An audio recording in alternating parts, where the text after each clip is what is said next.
evening, everybody. I would like to call to order the town board meeting for November 5th, 2025 at 6:30 p.m. As always, we are remote and live streaming to both Facebook and to YouTube. If you're interested in joining us remotely, the instructions at the top of each of our agenda to join the Zoom and participate in the meeting. Next up, I'd like to ask Councilor Priesel to lead us in the pledge. I pledge allegiance to the flag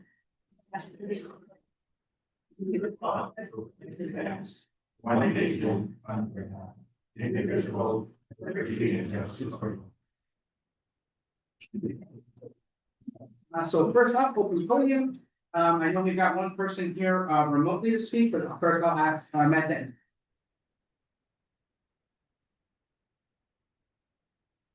Hello, everyone. I just wanted to talk briefly about tax cap. I know it's coming back on the agenda. I know that we are setting a hearing for next board meeting because that needs to be decided before the budget is passed. So I just want to say that there are a lot of variables in the budget.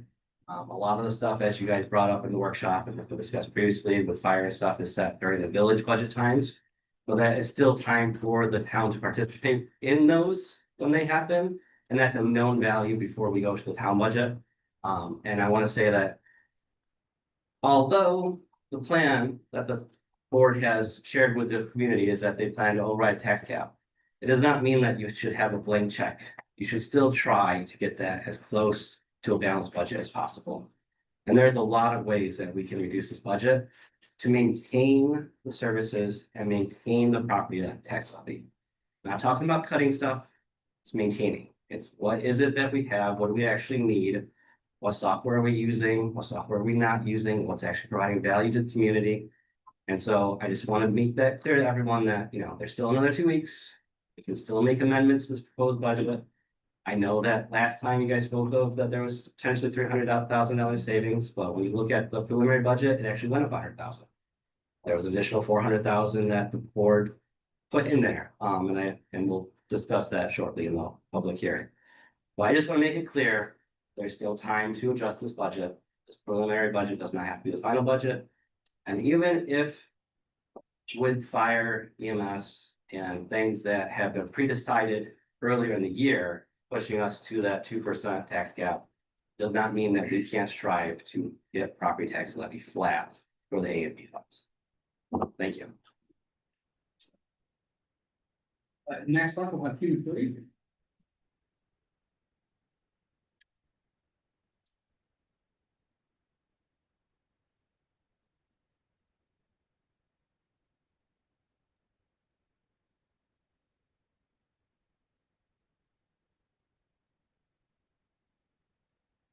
Hello, can people hear me? Okay, thank you, William.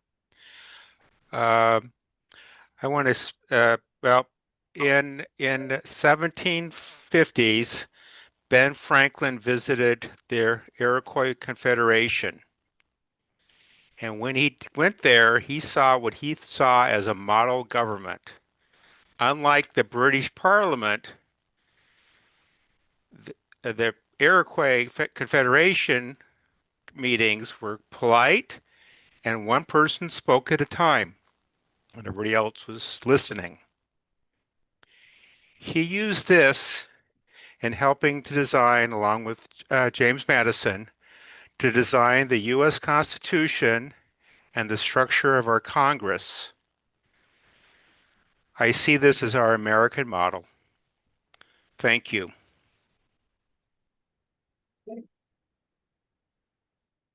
Anyone else working from podium here? If you are online, please use the raise hand function if you have something from the podium.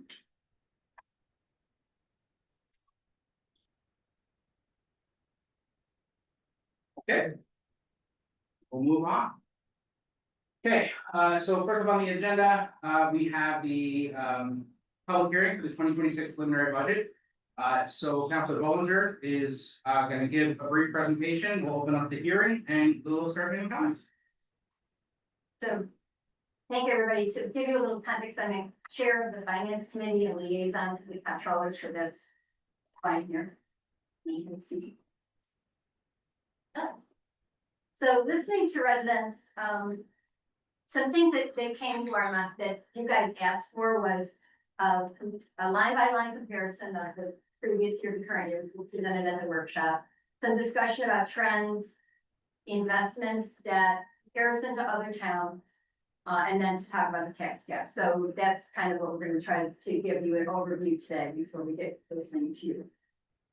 So just to remind everybody that the process for the town budget is there's a tentative supervisor's budget that comes out in September. The preliminary budget, which is one that this hearing is about, comes out in October. And then the final budget is approved by the town board in November. Again, as a reminder, the funds that are A and DA are for the whole town, and the funds that are B or DB are for the town without villages. So that, just when we start, we try not to talk lingo too much, but the funds are labeled that way, and just for people to keep remembering how another way that we talk about it is that the DA is winter and the DB is summer, so sometimes people talk about the highway budget as winter or summer, and it's the same thing. Counselor Purdy is gonna mention a couple of other things, so go ahead. Yeah, so the consumer price index comes out with an index or a comparison called a market basket. So it's the cost of those typical expenses that we would all have: housing, medical, food, transportation, etc. And we've been hearing from folks that they're really feeling squeezed financially. Many of us are. So I want to acknowledge that we're hearing that and also provide a snapshot of the bigger picture. Since COVID, that number has hit a cumulative index of 37%, just under 37%. So that's substantial cost increases over the last few years that we're all experiencing. So it's not just one item, but it's the compilation of everything that we're all feeling. So I want to acknowledge that. And on the next slide is a snapshot of the data that we've received from our age-friendly survey. So we've been talking to folks since the spring about their experiences as they age and what they might look for from the town as they get older. And one of the questions that we heard back on is, how concerned are you that cost of living increases for those things over you which you have no control are going to impact your standard of living during retirement? And that number is substantial, 85%. Combination of somewhat concerned and very concerned is significant. So I want to acknowledge the folks who have spoken up and have referenced limited incomes, that this plays out in the data and what we're hearing in the workshops that we're facilitating and the conversations that we've been having over the last 6 months. If I may, I have to push back on that statement because the survey, only 426 people answered it, 423 answered this question, and less than 400 answered this question who live in our town, so that's barely 1% of our population. So I don't think that is statistically significant. So I'll point out that the PhD sociologist from our committee who teaches at Colgate found this statistically significant. So After she I went don't to want that to information. All right, that's very perfect. Thank you. move along. So another issue is health insurance costs. So all of these costs are costs that are absorbed by the town as well. And so the fact that everything is a little bit or a lot more expensive than it used to be is a factor that has in fact influenced the town budget. So one of the things that we're doing is, since this same period of time where the economy changed, we were able to raise more money from investments due to interest rates going up on the positive side, not the side of trying to buy a house right now, but the side of investments. So the town does invest quite a bit of money, which adds up to more than $500,000 that is currently being raised by investment income to be applied to the expenses for the town and not to reduce the tax levy. However, one of the other factors that we discussed at the workshop is that we are low on fund balance in one of the funds, and so our future plan is to divide this money into some savings for the future and some, being used to offset expenses. Also, there's been a question regarding debt because we did invest in the construction at the highway garage. And the, bond anticipation note, so if you see something that says BAN, it means a bond anticipation note, which is like a bridge loan. And then after the construction is totally done, that's when you buy the bond, which is like a mortgage. So this is the temporary loan, and then the final loan will be different. But the temporary loan will be due in 2026, and the payment will be $200,000. So that was another question that came up from the audience. We wanted to be sure we answered that. I did do some comparison to other towns, and if you haven't already found this site, the New York State Comptroller has great information about what different towns are doing. One thing that's really clear is that towns are not the same. I mean, one of the things is there's 900 and some towns, some of them are teeny tiny and some of them are huge. But even within the towns in Onondaga County, many towns do totally different things than other towns. So it's hard to compare apples to apples. But within that, of the group that are of the similar sized towns to us that are in Onondaga County, the areas where Manlius is spending more is generally in the areas of public safety, which includes ambulance, fire, safety, police, and traffic. So all of those things are a little higher. It's a group, and that's why they're all grouped together. The comptroller groups them all as one thing. That's the area where we spend more than the comparable towns in our area. We also earn income for that because the school districts pay us for the school officers. And the residents pay a fire tax separately from their regular property tax that we can count as income against the regular tax, but it's all the same humans that are paying the school tax and the fire tax. So we just wanted to point that out. Another thing that we had talked about in terms of comparing to other towns is our, what are often called town hall services, or the services that are provided here in terms of general government administration, which is what the comptroller calls it. And we're very comparable to other towns if you kind of compare by population. We did look at highway specifically, because that's one of our bigger departments, to compare their expenses. Our highway spends a little bit more than some other towns, a little bit less than Clay, which is a much bigger town. So we're in the middle, but on the higher side in terms of highway expenses. I was surprised to see that our garbage and refuse is actually lower than what some other towns are paying. So that will, we can expect our next contract for refuse to be higher because we are now actually paying a little less than, sometimes a lot less than other towns. And then one of the big expenses that some other towns have is a big park budget that we don't even have. So those were some comparisons I just wanted to share. Here is the graphic of the budget, and the blue, which is our largest expense area, is employee benefits. These most of these are negotiated in agreements with the two unions that we work with. And many of them are civil service requirements, so that everybody gets them anyway. So this is our actual largest expense as a group.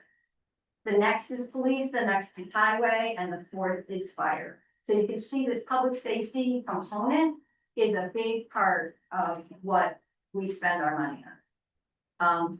The orange slice is the other special district. So this is lighting and drainage and sewer and all the other things that are considered special districts. So they don't show up in the regular levy. Those are other fees that some residents pay, but not all residents pay. And then you get to the tealy covered one, and that's when you get into the people that work here. So all the rest of those, the little colors are all the clerk, the administration, the codes office, the assessment, the receiver, all of those are the smaller slices. So just for context, we could shave 5% off everything, you know, but in general, the big money is in the first 3 or 4 things, and that's where anything significant can go.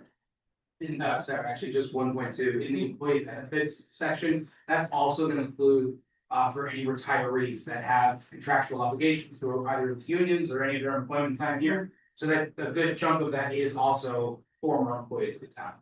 Thank you for that. So the biggest increases that are between 25 and 26 preliminary are employee benefits, fire and EMS, police, the interest, which is a new expense, and then buildings, which as we've had many conversations about the condition of this building, so we are investing some money in that. The other thing I wanted to point out is the planning and development budget does show a significant increase, it's 4.5%, I think. But that also comes with additional revenue because we are planning ahead for the new apartments that are gonna be built in the town. So one of the things about fire budget is it does impact the tax cap. But now this year, for the first time, EMS does not. So this slide just breaks out the portion of the fire budgets that count toward the tax cap.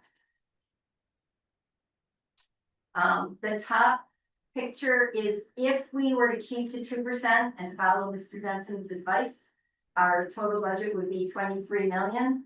And that would be a 2% increase from 2025.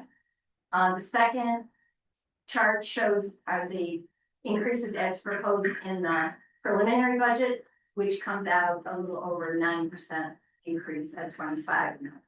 So that is sort of the range that we are looking at in terms of coming up with a final budget. So these are the figures that are Duffy was kind enough to pull from. And that is the end of the presentation, and now we would like to go to public hearing and hear from you. So if it's okay, I will make a motion to waive the reading of. Second. Okay, all those in favor? Aye. Opposed? Okay, motion carries. I make a motion to approve. Second. All those in favor? Aye. Okay. Well, here you go, open. So if you're joining us via Zoom, please use the raise hand function. We'll get to you in a little bit. And we'll do the first row. Put it here, please feed it the. Okay, so we'll go starting from this side, and the second row.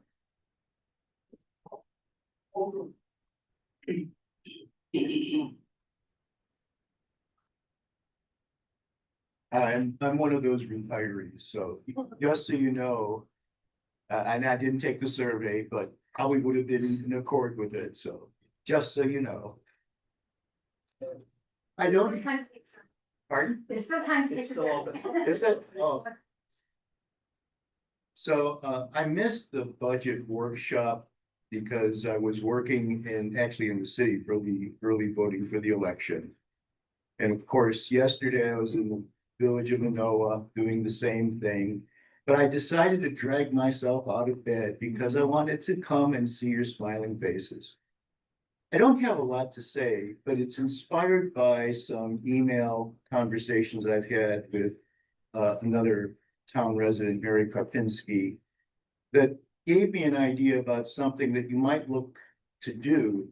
I know you have started, I guess in a very preliminary way, to think about some consolidation of fire departments. And I suspect we're really down the road with anything that's functionally going to happen with that. But then this other idea occurred, and again, I'm going to credit Mary with it, but I don't want to put her on the hook for anything I say about the rec department. And the idea is, just as you just pointed out, we don't have any parks. And the recreation activities that we sponsor are often overlapping and duplicative of what the villages do, which is not to say that they're all the same. But nevertheless, it would seem to me that that would be an area for some discussion or consolidation moving forward. Because obviously the majority of the costs in recreation department here, probably about 3/4 of it, from what I can tell, is in personnel. And it seems to me that many of those same personnel would be able to achieve the same kinds of functions in a consolidated setting of some sort. Obviously, any kind of negotiation with the villages is somewhat time intensive and, issue and use of properties and so on. But I would think that's something we might fruitfully look at. So thank you. Next up.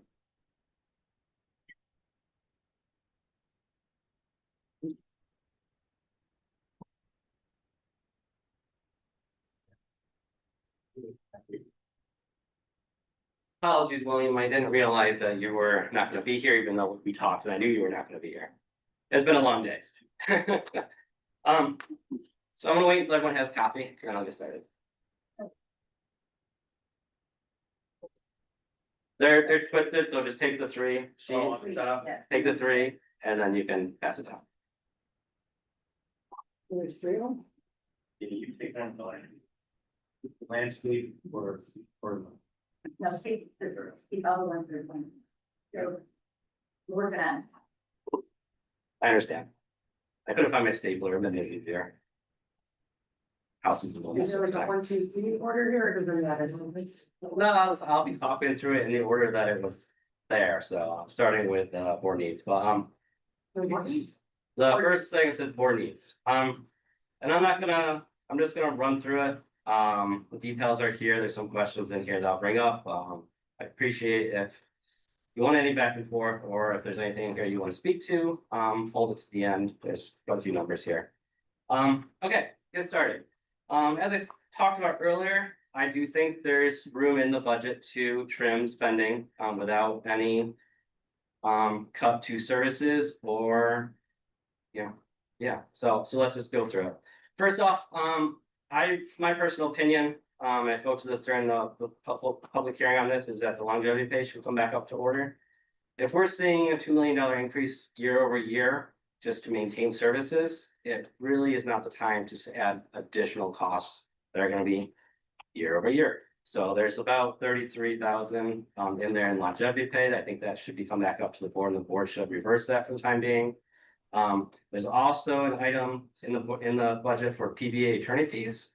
And that's very concerning to me because PBA has its own attorney and goes stuff. If this is for negotiating the PBA contract, that's a different story. And if it's so, I hope you spend a lot of time on that. As you saw, the adjustment from flat rate benefits to pay adjusted benefits costs us a lot of money. Several $100,000s. The preliminary adds $100,000 for GIS contractual fees. I know we have GIS, but it's across 3 different line items for 33,000 each. I do not think this is the time to, cost more software costs for the town. So that's something that should be looked at removing. The original percentage budget, I think, was 80,000. Now it's saying 100,000 for attorney fees for the town board.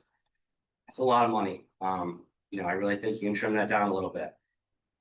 There was also $78,000 as far as spending for water district, sewer district, or rainwater district, as well as Limestone Creek. Again, any stormwater districts and stuff like that should be paid by the district and not by the overall town. That's how they work. You have a district forum, so those shouldn't be within the town-wide. And I also would like to know a lot more about the limestone project. Is that now time we should do now, considering we have all these cost hikes, or can that be put off until we actually get the budget under control?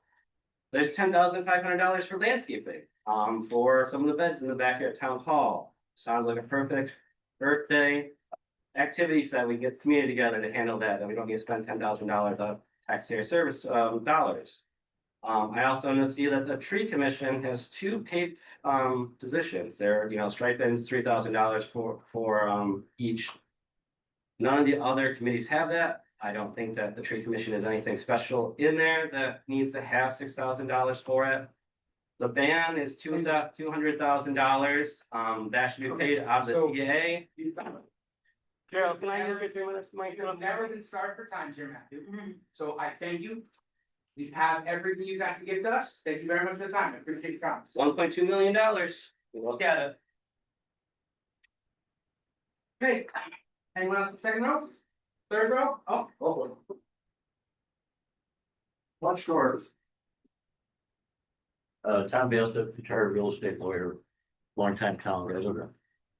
So I haven't reviewed the preliminary budget, but I seen what what was presented tonight. With about a 9%, 9 point something percent increase year over year. And the that necessitates overriding the 2% cap.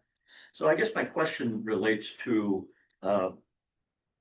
what expenditures are actually at least in theory, able to be reduced, that are not the consequence of, collective bargaining agreements, insurance premiums that are essentially non-negotiable as far as increases, across the board, insurance is constantly going up. And there are other expenses that really can't be pared back.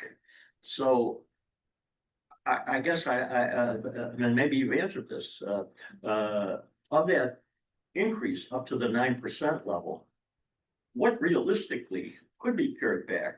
I mean, Matthew has mentioned some things, but presumably you assessed all of these various line item factors in order to come up with this preliminary budget, right? So anyway, that's a question. Thank you. Okay, anyone in the third row?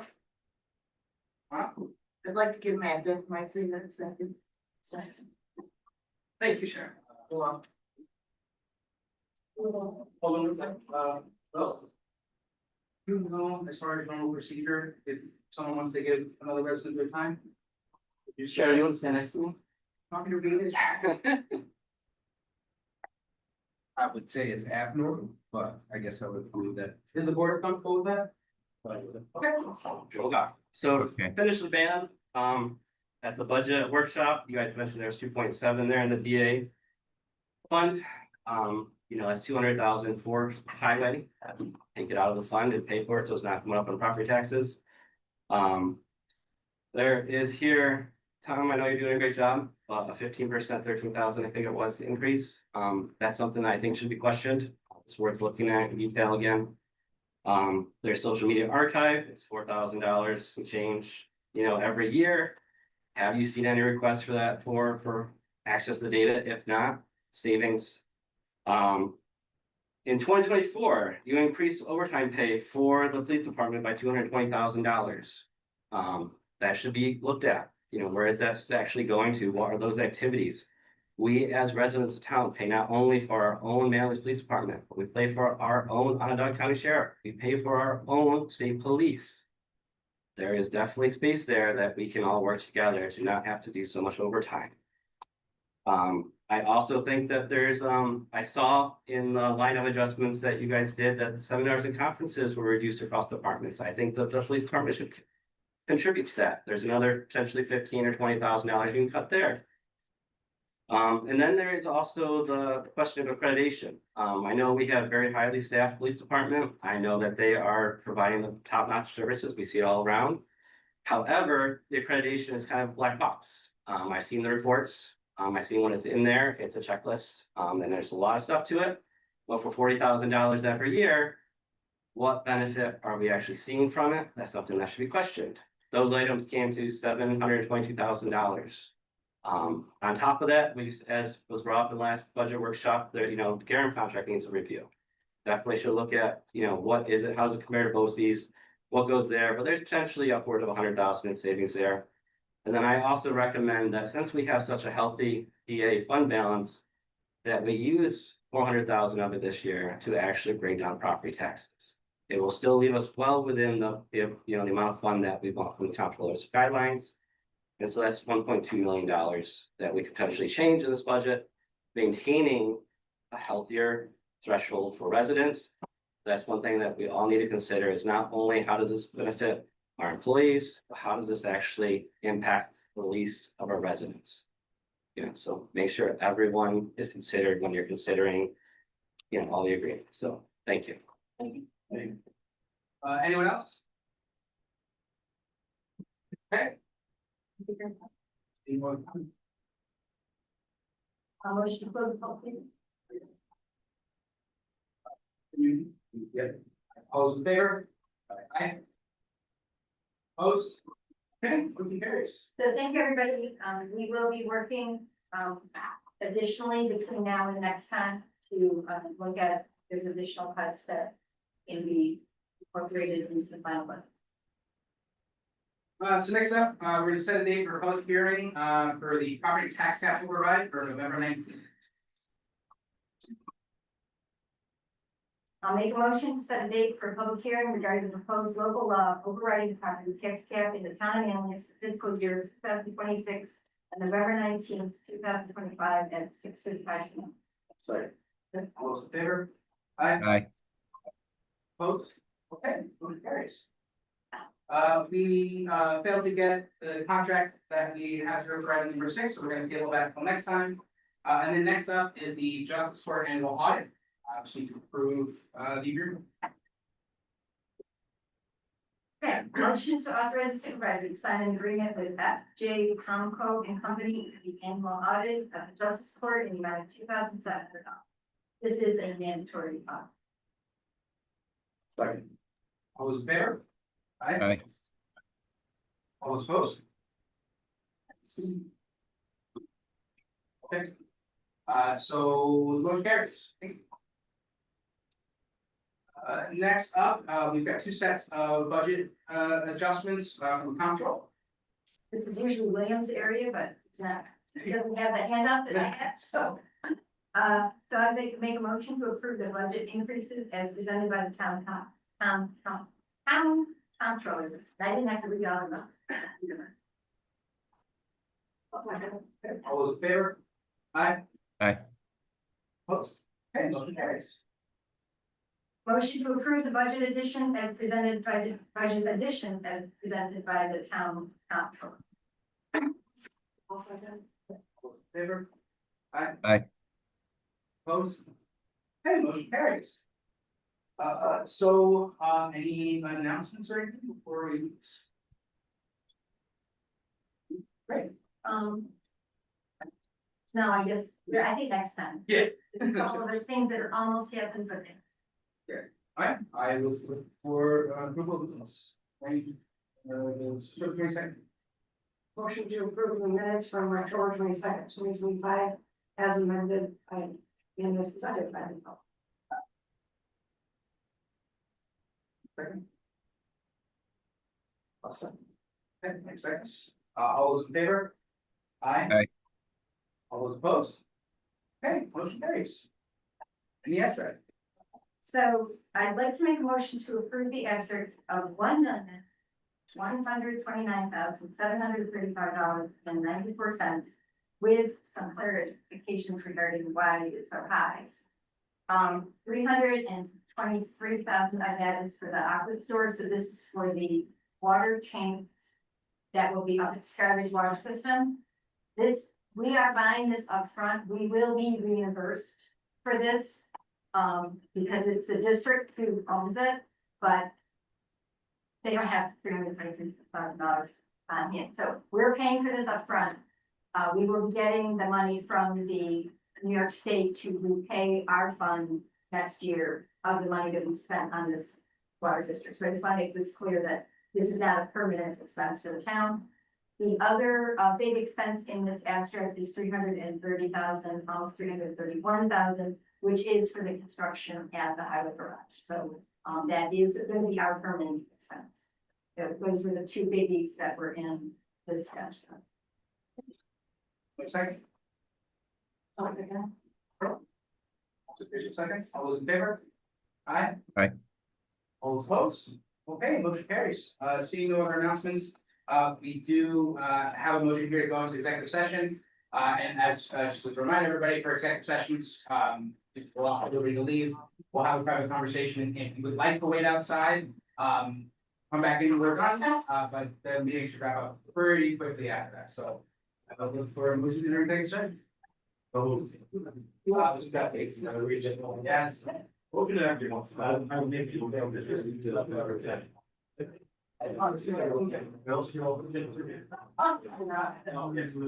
to enter into executive session pursuant to section 105 of New York State Open Meeting Law, discuss matters of litigation. Second. Okay, all those in favor? Aye. Okay, motion carries. Thank you, everybody.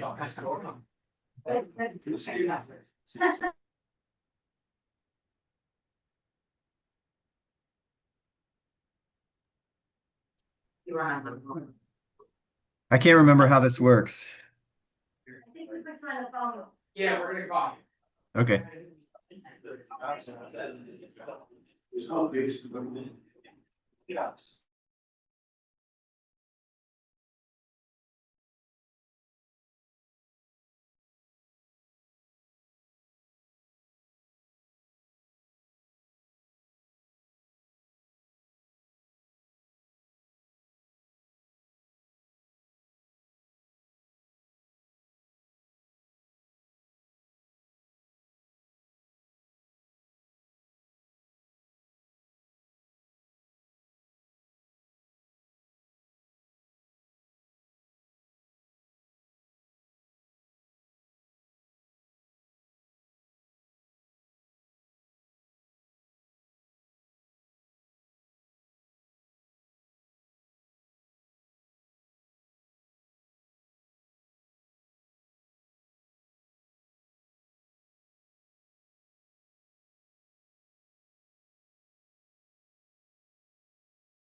Thank you.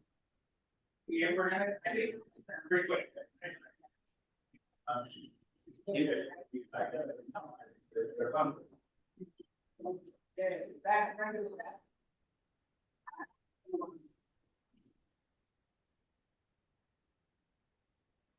Oh my God, you waited? We thought. You know, retired, No. don't have anything to do. I came here for the express purpose of congratulating you. Alright, so we have a prepared motion, want to make that? Motion to authorize the town supervisor to execute the settlement agreement discussed in executive session and a form approved by the town council. Sorry. Okay, all those in favor? Aye. Aye. Okay, all those opposed? Okay, motion carries. Seeing no other business. I entertain a motion to adjourn. So, Motion to adjourn. And then William, you're not here, I can't talk about your CD. all those in favor? Aye. Thanks, Tom. Aye. William, all those opposed, and that, have a wonderful day. I got a picture of you in a prior lifetime.